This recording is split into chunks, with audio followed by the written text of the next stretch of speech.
Hello बच्चों, कैसे हैं आप सब। उम्मीद करता हूं आप सब लोग अच्छे होंगे।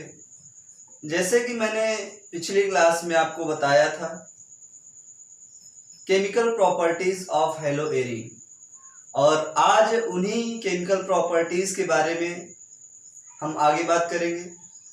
पिछली क्लास में हमने बात किया था न्यूक्लियोफिलिक सब्स्टिट्यूशन रिएक्शन के बारे में, हेलोएरीनों में कैसे होती है। वो लेक्चर मैंने पिछला लेक्चर उसी में था हमारा। आज हम जो बात करने वाले हैं इलेक्ट्रोफिलिक सब्स्टिट्यूशन के बारे में, इलेक्ट्रॉन स्नेही प्रतिस्थापन अभिक्रियाओं के बारे में।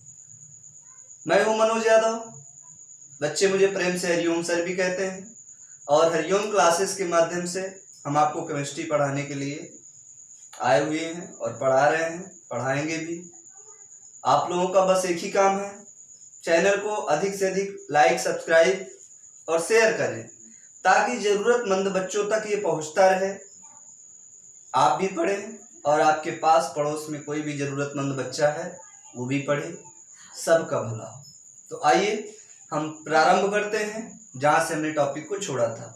तो आज हम, जैसे कि मैंने बताया था, केमिकल प्रॉपर्टीज ऑफ हेलोएरीन 4 प्रकार से पढ़ सकते हैं। पहला होता है नाभिक स्नेही प्रतिस्थापन अभिक्रियाएं, दूसरा होता है इलेक्ट्रॉन स्नेही प्रतिस्थापन अभिक्रियाएं, और तीसरा होता है धातुओं के साथ अभिक्रिया, और चौथा होता है अपचयन। तो हम लोग पहला कंप्लीट कर चुके हैं और आज हम बात करेंगे दूसरे से। दूसरा है इलेक्ट्रॉन स्नेही प्रतिस्थापन अभिक्रियाएं। इलेक्ट्रॉन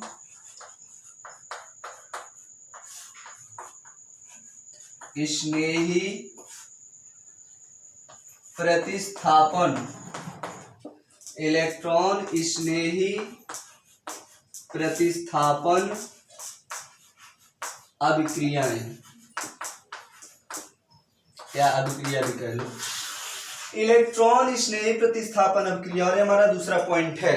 जैसे कि मैंने 4 बातें आपको बताई थी और ये दूसरा है। बच्चों ध्यानपूर्वक सुनिए, समझिए और पढ़िए। सबसे पहले तो यहां पर बात आ रही है इलेक्ट्रॉन स्नेही।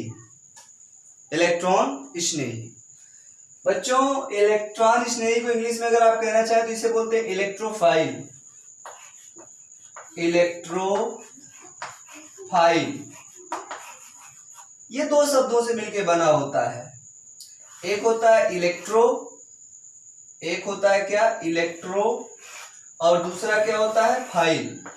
इलेक्ट्रो मीन्स होता है बच्चों इलेक्ट्रॉन, इलेक्ट्रो मीन्स इलेक्ट्रॉन, और file means lover. Lover, love करने वाला, लवर मीन्स प्रेम करने वाला। इलेक्ट्रॉनों को प्रेम कौन करता है, इलेक्ट्रॉनों को लव कौन करता है, बताइए। इलेक्ट्रोफाइल मीन्स क्या, electro means electron, file means lover. इलेक्ट्रॉनों को लव कौन करता है, इलेक्ट्रॉनों को प्रेम। इलेक्ट्रॉनों पर कौन सा चार्ज होता है, माइनस, और माइनस को कौन प्रेम कर सकता है, प्लस। भाई माइनस को प्लस ही तो चाहेगा, है कि नहीं। अर्थात हम कह सकते हैं जिनके पास इलेक्ट्रॉनों की अर्थात माइनस की कमी होगी वो उनको हम क्या कहेंगे, इलेक्ट्रोफाइल। अब जिनके ऊपर प्लस चार्ज होता है उनके पास माइनस की कमी होती है, अर्थात इलेक्ट्रॉनों की कमी होती है। तो जिनके ऊपर प्लस चार्ज होता है पहले तो वो इलेक्ट्रोफाइल हो गए। दूसरा, जिनके पास इलेक्ट्रॉनों की कमी होती है, जिनका अष्टक पूरा नहीं होता है, कुछ वो भी इलेक्ट्रोफाइल होते हैं। वो 11th में आप लोगों ने पूरा डिटेल में पढ़ा हुआ है। आज हम थोड़ा सा यहाँ पर आगे बात कर रहे हैं। इलेक्ट्रोफाइल जो इलेक्ट्रॉन को अपनी ओर आकर्षित करे, जो इलेक्ट्रॉन से अफेक्शन दर्शाए, जो इलेक्ट्रॉन को लव करे, दैट इज इलेक्ट्रोफाइल। इलेक्ट्रॉन को चाहने वाला, इलेक्ट्रॉन से प्रेम करने वाला, इलेक्ट्रॉन को अपनी ओर आकर्षित करने वाला इलेक्ट्रोफाइल कहलाता है। हिंदी में इलेक्ट्रॉन स्नेही कहलाता है।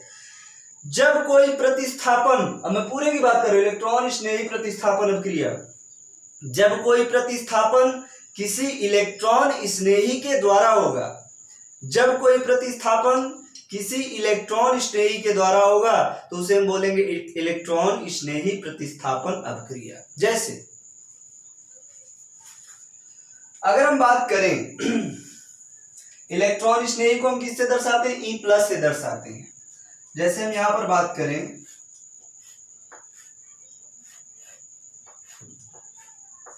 ये हमारा क्या है, क्लोरोबेंजीन है, E+ मान लीजिए, इलेक्ट्रोफाइल ले लेते हैं। इलेक्ट्रोफाइल E+ कहां अटैक करेगा, जहां इसको इलेक्ट्रॉन मिलेगा, इलेक्ट्रॉन अर्थात माइनस मिलेगा। मैंने बताया था ये आर्थो, आर्थो, मेटा, मेटा और पैरा, आर्थो, मेटा और ये पैरा। बच्चों माइनस चार्ज हमने रेजोनेंस में देखा था, कहां कहां, पिछला लेक्चर मैंने इसी पे बनाया हुआ है। माइनस चार्ज आपने देखा था यहाँ और पैरा पर, फिर आर्थो पर, 3 जगह आया था। तो ये E+ जो है, इलेक्ट्रोफाइल जो है, ये कहीं भी जहां जहां माइनस है वहां अटैक कर सकता है। अगर आर्थो पर अटैक करता है तो आर्थो ये इस प्रकार से जुड़ेगा, और अगर पैरा पर अटैक करता है तो यहां पर E जुड़ जाएगा। बात समझ आ रही है? ये वाला मुख्य उत्पाद होता है, मेजर प्रोडक्ट होता है, मुख्य उत्पाद। और ये क्या होता है, सह, माइनर होता है। ये मुख्य और ये सह। आर्थो में जो बनेगा वो मुख्य रहेगा। क्यों? क्योंकि यहाँ E और Cl पास पास, क्लोरीन और E इलेक्ट्रोफाइल दोनों पास पास है, यहाँ पर भीड़ पास पास है, क्राउडनेस है, जिसकी वजह से ये सह उत्पाद होता है, मुख्य उत्पाद नहीं होता, स्टेबल कम होता है। और यहाँ ये दोनों अपोजिट साइड, दूर दूर, भीड़ दूर दूर है, हिंड्रेंस कम है, तो इस पे मुख्य उत्पाद पैरा वाला बनता है, आर्थो वाला नहीं बनता। पहली बात। अच्छा, पहली हेडिंग अगर हम डालें, फर्स्ट हेडिंग हम लोग डालें, फर्स्ट हेडिंग में किसमें, इलेक्ट्रॉन स्नेह प्रतिस्थापन अभिक्रियाओं में, नंबर ए हम कहते हैं हैलोजिनेशन, यानी हैलोजनीकरण, हैलोजनीकरण।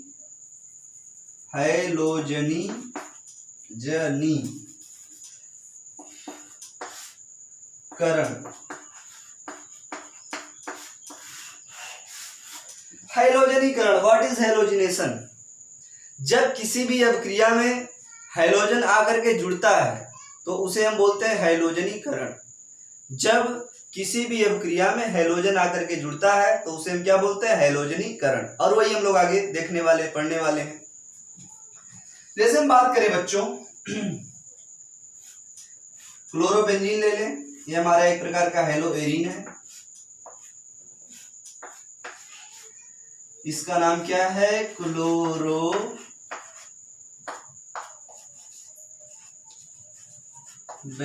यानी हैलोएरीन है ये हमारा। अब क्या करेंगे, क्रिया कराएंगे हम इसकी Cl2 के साथ, AlCl3 के उपस्थिति में। निर्जल भी ले सकते हैं आप लोग, AlCl3 की उपस्थिति में, एल्युमिनियम ट्राइक्लोराइड। अब यहां से ये किस प्रकार की अभिक्रिया देगा, पहले तो हमें Cl2 को तोड़ना पड़ेगा, Cl2 को हम ऐसे लिख सकते हैं, Cl। अगर Cl2 का क्लीवेज कराएं तो एक बंध को बनाने में 2 इलेक्ट्रॉन लगते हैं, इधर भी क्लोरीन इधर भी क्लोरीन, तो क्या होगा, बराबर का बंटवारा होगा, ये अपना इलेक्ट्रॉन लेके अलग हो जाएगा, एक इलेक्ट्रॉन ये अलग लेके हो जाएगा, तो क्या बनेंगे, 2 क्लोरीन फ्री रेडिकल बन जाएंगे, 2 क्लोरीन मुक्त मूलक बन जाएंगे। लेकिन यहाँ पर क्या है, AlCl3 लगा हुआ है। AlCl3 की वजह से ये क्लोरीन जो है बराबर के विदलन, सम विदलन नहीं होगा, यहाँ पर होगा विषम विदलन। किसकी वजह से, AlCl3 की वजह से। क्यों, AlCl3 एल्युमिनियम ट्राइक्लोराइड का अष्टक पूरा नहीं है, सुनिएगा ध्यान से, AlCl3 का अष्टक पूरा नहीं है। देखिए एल्युमिनियम के पास कितने क्लोरीन है, 3 क्लोरीन, एक क्लोरीन सिंगल बॉन्ड के द्वारा 3 क्लोरीन, 3 बॉन्ड, एक बॉन्ड को बनाने में कितने इलेक्ट्रॉन, 2, तो 2 3 6। एल्युमिनियम के पास होने चाहिए 8, है कितने, 6, मतलब इसके पास अष्टक पूरा नहीं, इलेक्ट्रॉनों की कमी है। इसकी वजह से Cl में समविदलन नहीं विषम विदलन होगा। कैसे, यहाँ पर Cl Cl होना चाहिए ये, लेकिन किसकी वजह से, AlCl3 की वजह से ये टूटता है ऐसे, दोनों इलेक्ट्रॉन लेता है। तब क्या होता है, एक जिसका गया उस पर प्लस चार्ज आता है और जिसने लिया उस पर क्या आता है, माइनस। अब ये माइनस क्या करता है, माइनस मतलब 2 इलेक्ट्रॉन, तो Cl माइनस यहां से आया और ये खींचेगा तो क्या बना देगा, AlCl4 बना देगा और ये माइनस चार्ज आ जाएगा। बोलिए समझ में आ रही बात, बिल्कुल समझ में आ रही है, किसी कोई दिक्कत नहीं, दिक्कत है। इतना हो गया बच्चों। अब हम क्या करेंगे, उसके बाद भी तो बात करना है, क्या करने जा रहे हैं। उसके बाद हम देखेंगे यहाँ पर AlCl4 के बाद यहीं पर, तो वही बात जो वहां पर हमने देखा यही होती है। तो यहाँ से एक AlCl3 बाहर निकल जाते हैं और यहाँ पर एक क्लोरीन जो बचता है प्लस वाला, ये कहाँ गया, प्लस वाला, यहाँ पर आकर के अटैक कर सकता है। यहाँ पर कर देगा या यहाँ पर कर देगा, तो क्या बनाएगा, ध्यान से सुनिएगा।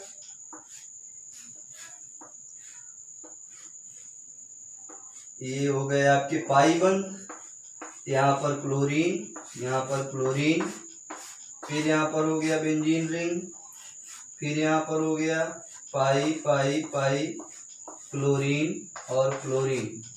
इसका नाम पड़ेगा आर्थो, क्योंकि आर्थो पोजीशन है ये, आर्थो क्लोरो या आर्थो डाई क्लोरो भी कह सकते हैं। Ortho di chlorobenzene, ortho di chlorobenzene, और इसको क्या बोलेंगे, पैरा डाई क्लोरोबेंजीन।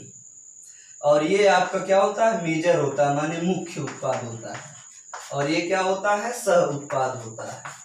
मुख्य क्यों होता है, क्योंकि ClCl दूर दूर है, स्टेबिलिटी बनेगी, ClCl पास पास है, स्टेबिलिटी कम हो जाएगी।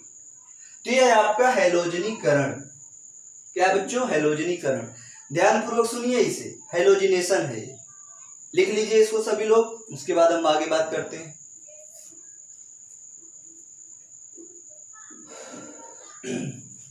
उम्मीद करता हूं आप लोग लिख चुके होंगे।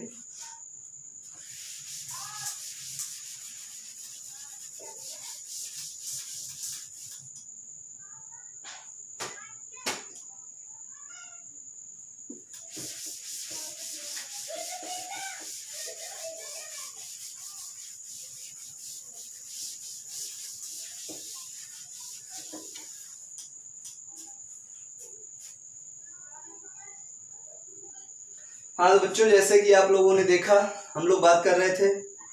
अब बी नंबर हम लोग देखेंगे। पहला हमने ए बात किया, हेलोजिनेशन। दूसरा हम बात करेंगे नाइट्रेशन, यानी नाइट्रीकरण, नाइट्रीकरण, नाइट्रेशन। जैसे हम बात करें क्लोरोबेंजीन की, क्रिया करा दें किसके साथ, या हम ऐसे भी कह सकते हैं HNO3, नाइट्रिक एसिड और H2SO4। यहां पर हमें याद करना पड़ेगा, थोड़ा सा दिमाग लगाना पड़ेगा कि कौन अब क्रिया करेगा, कौन इलेक्ट्रोफाइल होगा और कौन नहीं। तो इसके लिए हमें एक चीज जानना पड़ेगा, आइए देखते हैं। जैसे हम H2SO4 का स्ट्रक्चर बनाए तो HOSO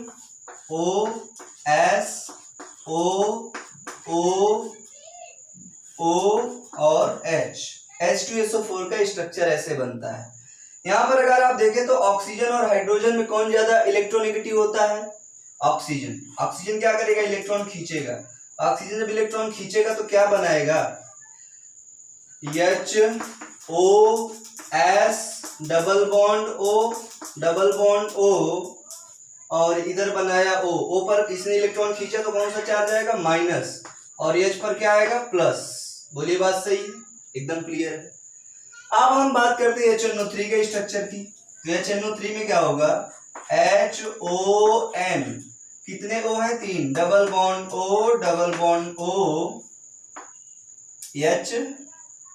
HNO3, हाँ सही है। अब यहां पर, या इसको हम इधर लगा लें, थोड़ा समझने में आसानी रहेगी, OH। यहाँ पर हम जानते हैं ऑक्सीजन के पास 2 लोन पेयर ऑफ इलेक्ट्रॉन होते हैं, 2 लोन पेयर ऑफ इलेक्ट्रॉन होते हैं। तो ये क्या करेगा, H प्लस को यहां से ले लेगा। जब H प्लस को ये ले लेगा तो क्या बनाएगा, N डबल बॉन्ड O और यहाँ पर एक H इधर और एक और आ गया ना, तो कितने H हो गए, 2 H हो गए। अब यहाँ पर प्लस चार्ज था, इस पे जुड़ा तो प्लस चार्ज यहाँ जाएगा। प्लस माने इलेक्ट्रॉनों की कमी, जब ऑक्सीजन के पास इलेक्ट्रॉनों की कमी होगी तो ऑक्सीजन क्या करेगा, अपना इलेक्ट्रॉन खींच लेगा। जब खींचेगा तो यहाँ से क्या बना देगा, H2O बाहर हो जाएगा और बचेगा क्या यहाँ, NO2। भाई खींचा इधर तो प्लस बचेगा, यहाँ से बचेगा NO प्लस चार्ज, या इसको हम ऐसे भी लिख सकते हैं NO2 प्लस, नाइट्रो समूह बचेगा। यही नाइट्रो समूह आकर के यहाँ जुड़ सकता है, आर्थो पर और पैरा पर भी जुड़ सकता है। ध्यानपूर्वक सुनिए, एकदम समझ में आ जाएगा, बहुत ही आसान चीज है। ये NO2 आकर के यहाँ जुड़ेगा तो क्या बनाएगा, मेरे देशवासियों ध्यान से देखते रहो, क्लोरीन क्लोरीन क्लोरीन और यहाँ है Cl और यहाँ क्या गया, NO2।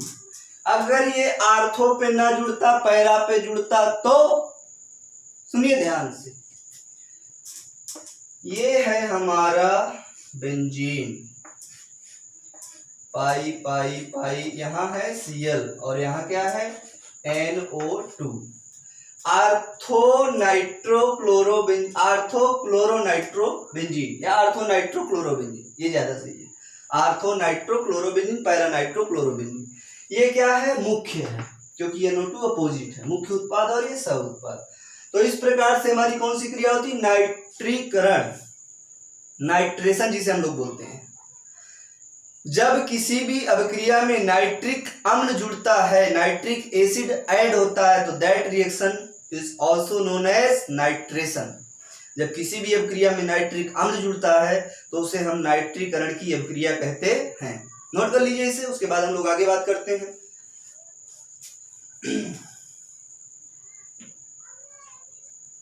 हाँ तो बच्चों आप लोग नोट कर लिया होगा, अब हम आगे बात करेंगे। सी नंबर,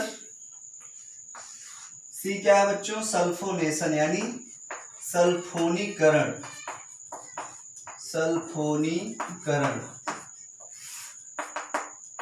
सल्फोनेशन, सल्फोनीकरण।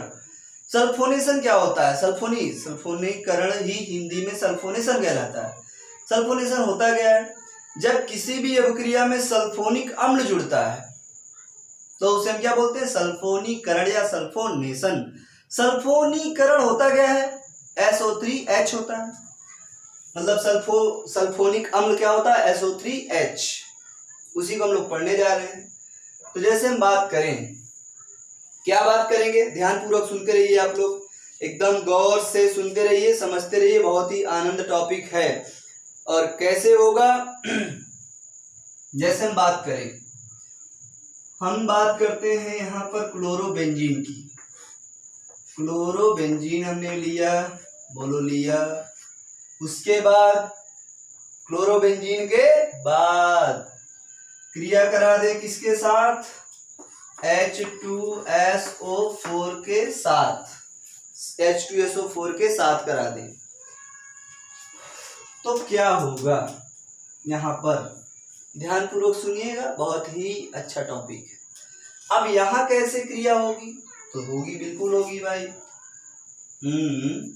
जैसे यहाँ पर हम बात करते हैं, H स्ट्रक्चर बनाते हैं, OSOOOH,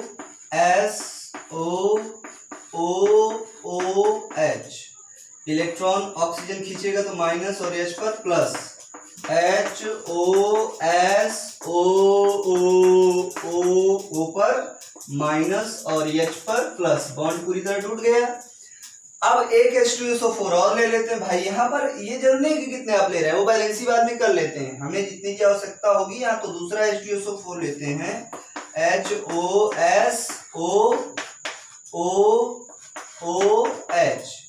यहाँ पर आप लोग जानते हैं कि लोन पेयर होता है, तो ये H प्लस यहाँ पर आ जाता है, क्या बनाता है, HOSOOOH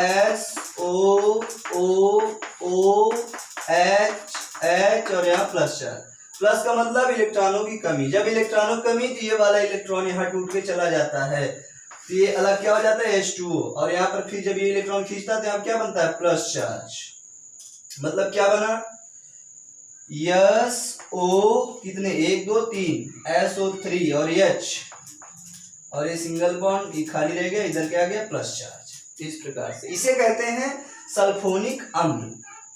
सल्फोनिक अम्ल इसे कहते हैं, याद रखिएगा आप लोग सल्फोनिक अम्ल। अब ये सल्फोनिक अम्ल यहाँ भी ऐड हो सकता है और यहाँ नहीं तो पैरा पर ऐड हो सकता है, आर्थो पर या पैरा पर, मेटा पर नहीं। मैंने बताया क्यों, पीछे रीजन है जहाँ ई मिलेगा, जहाँ माइनस मिलेगा माइनस चार्ज, इलेक्ट्रॉन जहां मिलेंगे वहीं पर प्लस चार्ज ऐड होगा। तो क्या बनाएगा, अगर आर्थो पर जुड़ता है बच्चों तो बनाएगा ये ऐसे ऐसे ऐसे SO3H प्लस।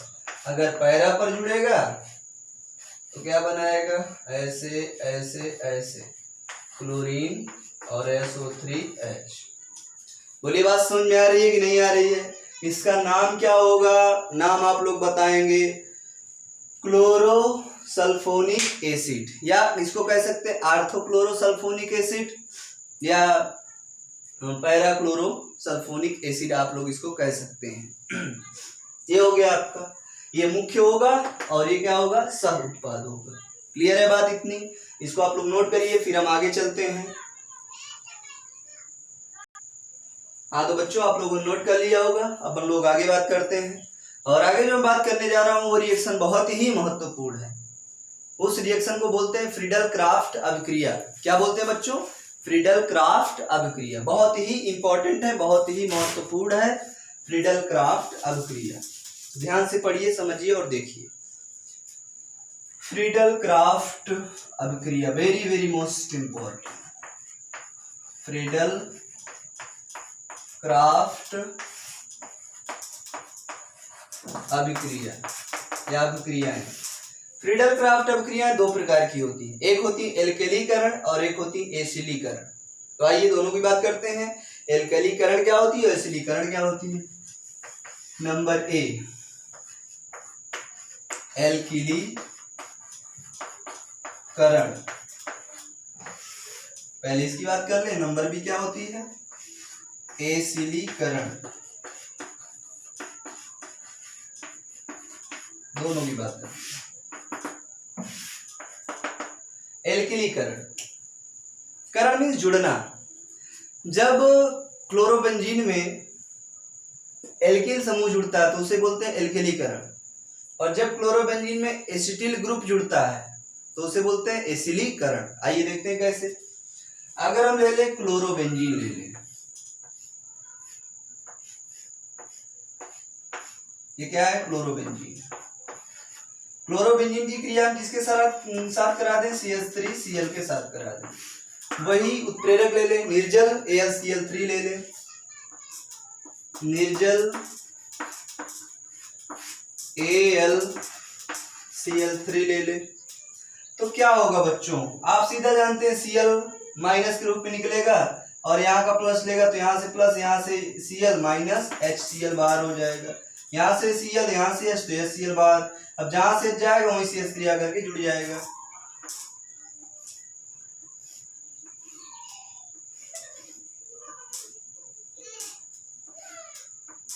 Cl CH3, बोलिए सही बात है। अगर यहाँ से H निकला, यहाँ से Cl तो CH3 यहीं पे आगे जुड़ेगा। अगर यहाँ से Cl, यहाँ से H निकला तो फिर CH3 यहाँ पर आके जुड़ेगा। यहाँ पर जब नीचे जुड़ेगा तो क्या बोलेंगे, हम लोग जानते हैं उसे, ऐसे ऐसे ऐसे। यहाँ पर क्या होगा Cl और यहाँ पर क्या होगा CH3। इसे बोलेंगे आर्थोक्लोरोटालुइन, आर्थोक्लोरोटालुइन। इसे क्या बोलेंगे, पैरा पर है ना, ये पैरा पर, तो पैरा क्लोरोटालुइन ये बनेगा आर्थोक्लोरोटालुइन, और ये पैराक्लोरो। ये मुख्य होगा मेजर और ये माइनर, ये मुख्य होगा और ये क्या होगा सह होगा, सह उत्पाद, और ये बगल वाला मुख्य उत्पाद। अगर हम एसिटिल एस्टिलीकरण की बात करें तो हम क्या करेंगे, क्लोरोबेंजीन ले लेंगे। क्लोरोबेंजीन की क्रिया किसके साथ करा देंगे, CH3COCl, इसे क्या बोलते हैं, एसिटिल क्लोराइड।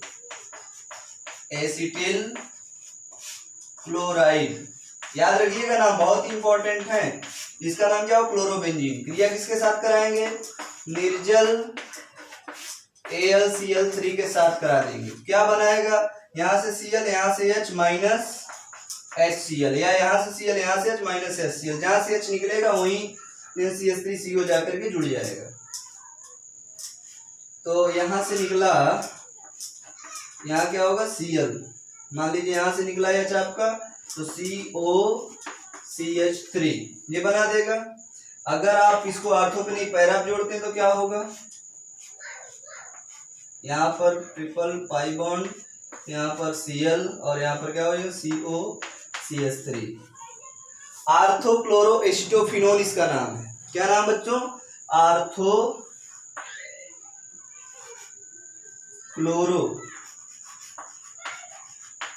एसिटोफिनोन। एसिटोफिनोन ये आर्थोक्लोरो एसिटोफिनोन हो गया, पैराक्लोरो एसिटोफिनोन हो गया। आर्थोक्लोरो पैराक्लोरो, ये मेजर होगा और ये माइनर होगा, ये मुख्य और वो सब। यहां पर मैंने आपको मुख्यतः क्या पढ़ाया, फ्रीडल क्राफ्ट अभिक्रिया। क्या पढ़ाया, फ्रीडल क्राफ्ट अभिक्रिया। प्यारे बच्चों, जब क्लोरोबेंजीन के साथ CH3Cl निर्जल AlCl3 की उपस्थिति में, CH3Cl को क्या बोलेंगे, मेथिल क्लोराइड या क्लोरोमेथिल, और ये क्लोरोबेंजीन। देखिए फिर ध्यान सुनिए एकदम, क्लोरोबेंजीन मेथिल क्लोराइड के साथ निर्जल AlCl3 की उपस्थिति में क्रिया करता है तो आर्थोक्लोरोटाल्विन या पैराक्लोरोटाल्विन का निर्माण होता है, और इस प्रकार की अभिक्रिया को एल्किलीकरण कहते हैं, और इस पूरी अभिक्रिया को हम फ्रीडल क्राफ्ट अभिक्रिया भी कहते हैं। यही एसिलीकरण में देखें, मतलब जब किसी अभिक्रिया में एसिटिल क्लोराइड जुड़ेगा तो उसे एसिलीकरण कहेंगे। जब क्लोरोबेंजीन के साथ एसिटिल क्लोराइड निर्जल AlCl3 की उपस्थिति में क्रिया करता है तो वहां पर बच्चों आर्थोक्लोरो एसिटोफिनोन या पैराक्लोरो एसिटोफिनोन का निर्माण होता है, और इस प्रकार की अभिक्रिया को हम कहते हैं फ्रीडल क्राफ्ट अभिक्रिया। फ्रीडल क्राफ्ट अभिक्रियाओं के विषय में आप सब लोग सुने होंगे, और नहीं सुने तो आज सुन लीजिए, बहुत ही महत्वपूर्ण होती हैं, आपके एग्जाम की दृष्टिकोण से बहुत ही महत्वपूर्ण होती हैं फ्रीडल क्राफ्ट अभिक्रिया। याद कर लीजिएगा, बहुत इंपॉर्टेंट है, इसको आप लोग नोट कर लीजिए, उसके बाद हम आगे चलते हैं।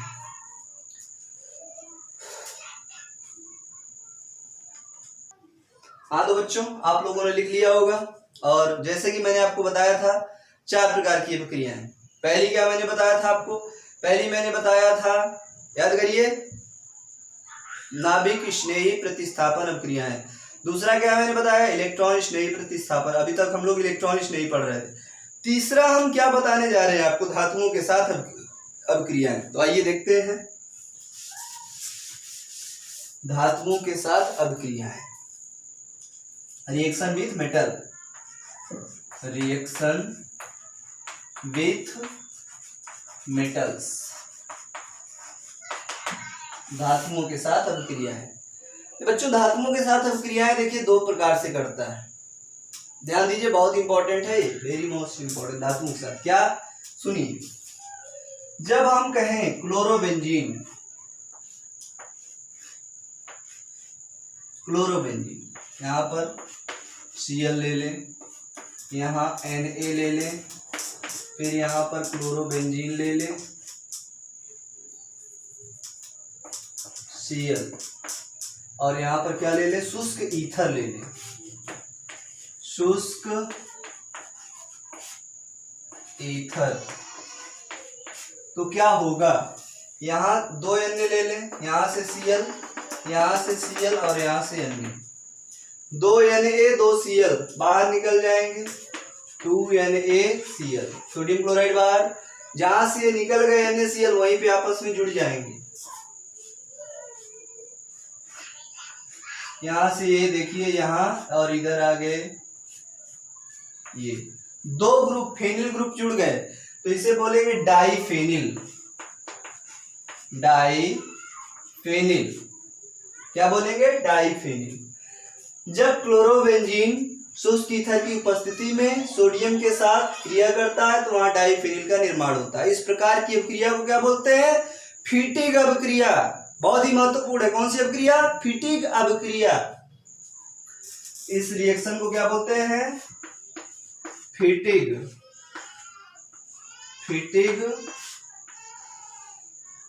अभिक्रिया। फीटिग अभिक्रिया। फिर से, जब क्लोरोबेंजीन शुष्क ईथर की उपस्थिति में सोडियम नामक धातु के साथ अभिक्रिया करता है तो वहां डाइफेनिल बनता है और इस प्रकार की अभिक्रिया को हम क्या कहते हैं? फीटिग अभिक्रिया। क्या? फीटिग अभिक्रिया। Very most important reaction.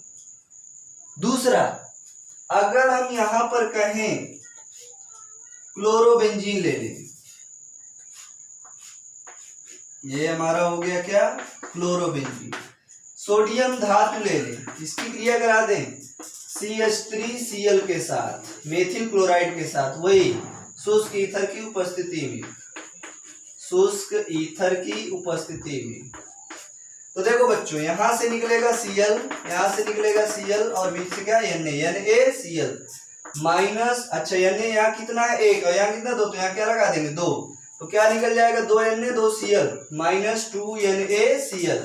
अब यहाँ CH3, यहाँ ये बेंजीन आपस में जुड़ जाएंगे, फेनिल ग्रुप और CH3 बिल्कुल जुड़ जाएंगे। क्या होगा? यहाँ पर आया, ये गोला सीधे लगा लो, CH3, ये इसे क्या बोलेंगे? टॉलुइन। टॉलुइन।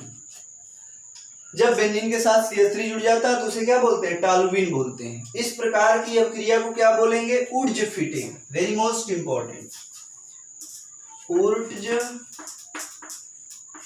फिटिंग अभिक्रिया। बहुत ही महत्वपूर्ण अभिक्रियाएं चल रही। फिर मैं बता देता हूं, धातुओं के साथ अभिक्रिया क्लोरोबेंजीन जब करती है, हेलोइरिन करती है, तो क्या प्राप्त होता है मेरे बच्चों? सबसे पहली अभिक्रिया क्लोरोबेंजीन ने किसके साथ की? क्लोरोबेंजीन है। क्लोरोबेंजीन ने सोडियम के साथ शुष्क ईथर की उपस्थिति में क्रिया किया। क्या बना हमारे पास? डाइफेनिल। और इस प्रकार की अभिक्रिया को बोलते हैं फीटिग अभिक्रिया। जब क्लोरोबेंजीन ने सोडियम धातु के साथ और मेथिल क्लोराइड के साथ शुष्क ईथर की उपस्थिति में क्रिया किया तो यहाँ क्या बना? टॉलुइन। और इसे क्या बोलते हैं? ऊर्ज फिटिग अभिक्रिया। ऊर्ज अभिक्रिया मैं आपको एक बार पहले भी पढ़ा चुका हूँ हेलो एल्केनों में। यहाँ क्लोरोबेंजीन की जगह क्या था? यही था क्लोरोमेथेन या मेथिल क्लोराइड यहाँ था और Na के साथ क्रिया कराया था, वहां मैंने क्या था? ऊर्ज अभिक्रिया बताया था मैंने। अगला रिएक्शन, अगला हम बात करें, ये तीसरा पॉइंट था रिएक्शन विथ मेटल, धातुओं के साथ अभिक्रिया। चौथा पॉइंट अगर हम बात करें अपचयन, रिडक्शन। अपचयन, अपचयन में क्या होगा बच्चों? अगर हम क्लोरोबेंजीन ले लें, क्लोरोबेंजीन, इसका हम क्या करा दें? अपचयन करा दें नवजात हाइड्रोजन के साथ। मिश्र धातु निकिल और एल्युमिनियम, मिश्र धातु और इसके साथ क्या ले ले? क्षार ले ले, यानी AOH।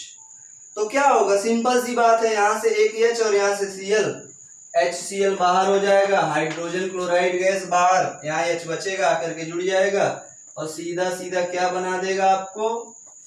बेंजीन बना देगा। ये देखिए,